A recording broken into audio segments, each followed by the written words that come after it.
The Tories have positioned themselves as the last champions of free speech. They've condemned everyone from universities to the BBC for engaging in cancel culture, insisting instead that people should be allowed to speak in those spaces no matter what their views.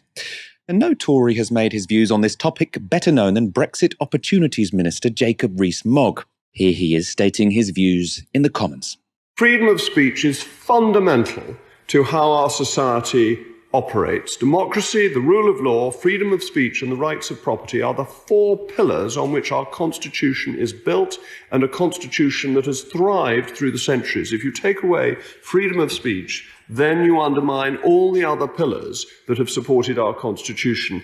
It is a requirement in state-funded schools to teach a broad and balanced curriculum that promotes the spiritual, moral, cultural, mental and physical development of pupils at schools. And this must be done in a way that encourages freedom of speech. And the key to that is that we all have to accept the right of people to express views that not only that we don't like, but that on occasions we even find offensive. If we only accept views that we like and find unchallenging, then there is no freedom of speech. So, we all have to accept the right of people to say things that we don't like, and even to say things that we find offensive.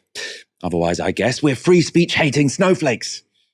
Imagine my surprise then when I read in The Telegraph, Jacob Rees-Mogg tells civil servants to trawl social media to weed out extremist guests. And the subclause, new Cabinet Office rules also urge ministers to check the profiles of visitors taking part in learning and development events. The Telegraph goes on to say, new Cabinet Office rules introduced last week also urge managers to carefully check the profiles of visitors taking part in learning and development events, including for criticisms of government policy. The new vetting process involves looking at Facebook, Twitter, Instagram, and LinkedIn posts from the past 3 to 5 years to find potentially problematic or controversial material that may contravene civil service values. 5 years! So suddenly, people who once criticised the government half a decade ago are dangerous extremists who can't be allowed near civil servants. And the Telegraph give some examples. Priya Gopal is Professor of Post-Colonial Studies at Cambridge University. As a world-renowned expert on colonialism and its history, you'd think she'd be considered an expert rather than an extremist. But no, in October she was disinvited from giving a speech to civil servants at the Home Office because she criticised Priti Patel over her racist immigration policies. Gopal had tweeted this. Priti Patel is also a reminder that many Asians in British Africa had ferociously anti-black attitudes and were used by colonial administrations to keep black populations in their place, an attitude she brings to government. Now, I potentially wouldn't have tweeted that, but this is someone who is of South Asian heritage, and the whole point Rees-Mogg was making is that even if you are offended by this, that shouldn't matter. She has the right to offend you. Next is Afua Hirsch. She is a writer and broadcaster. She was also invited to speak to civil servants at an undisclosed government department in 2021, but it never happened.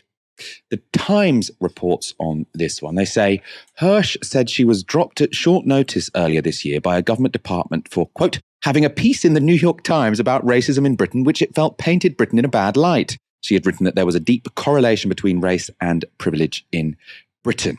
So, quote, the relatively few people of colour, and even fewer if you count only those who have African heritage who rise to prominent success and prosperity in Britain, are often told we should be grateful or told to leave if we don't like it here. That's what she stated.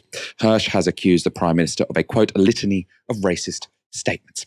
So apparently telling the truth is now extremism in Toryland. Taking this argument on its own terms, at face value, which is to say this really is about freedom of speech, you can see the contradictions and the absurdity, because we've ended up in a really weird position where we think the right to freedom of speech really only applies to what could be deemed acts of hate speech, whether that's transphobia or your right to call the corner shop a packy shop or something like that. That's what we define as contentious but lawful and should be free speech. And yet, when we think about free speech as it was actually first formulated by 18th and 19th century political philosophers, free speech in order to criticize a state, because that's, of course, what the First Amendment right is intended to do. It's a bulwark against tyranny. that is something that we're more than happy to throw out of the window. And to think about how this happened, I think, is really important.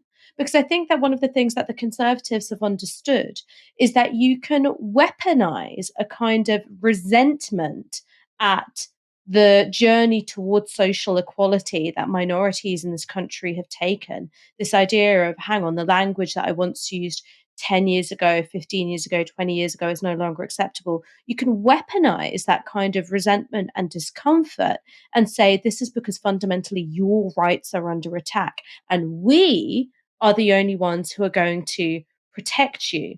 So it's not really about freedom of speech at all. It's about freedom and power to get other people to shut up and stop making you uncomfortable. So, really, this isn't a form of hypocrisy or a double standard at all. This is a single standard. It's a way of making sure only a few people are able to define what speech is and retaining the ability to clamp down on forms of political expression which threaten the powers that be in this country. So, not hypocrisy, not a double standard, just the one standard. And it's a cynical one. I want to show you one example of the amazing cognitive dissonance that infects the right. On Friday, author Salman Rushdie was stabbed in New York. It was a terrible crime, and Rushdie is likely to suffer life-changing injuries. Some have concluded the attacker was trying to carry out the fatwa of Iran's former supreme leader, Ayatollah Khomeini, who died 33 years ago. The fatwa was called after the publication of Rushdie's novel, The Satanic Verses, which was deemed offensively critical of Islam. In response to the appalling attack, Guido Fawkes tweeted this. So it's a picture of Salman Rushdie with the quote, "What is freedom of expression without the freedom to offend? It ceases to exist." Understandable thing to tweet in that context. But then the very next thing they tweeted, the very next one, was this comment on the new Rees-Mogg policy. So there was a tweet from a journalist explaining the government are being told to look back 5 years of their social media content before they're allowed to speak to the civil service. And Guido Fawkes says, "Good to see another long advocated Guido policy initiative being implemented." Now, of course, we should say being disinvited to speak to the civil service is very, very different being stabbed in the neck because someone didn't like a book you wrote. But still, I mean, I think Guido Fawkes, if there is anyone in public life who is more, well, hypocritical on their own terms, I kind of agree with you, Ash, that it's not hypocritical if you're talking about what they really mean, which is you can't criticize the powerful. But on their own terms, which is to say freedom of speech is absolute, it's important, you should be allowed to offend people unless you've said something that offends me, which seems to be where Guido are coming from, doesn't it, Ash?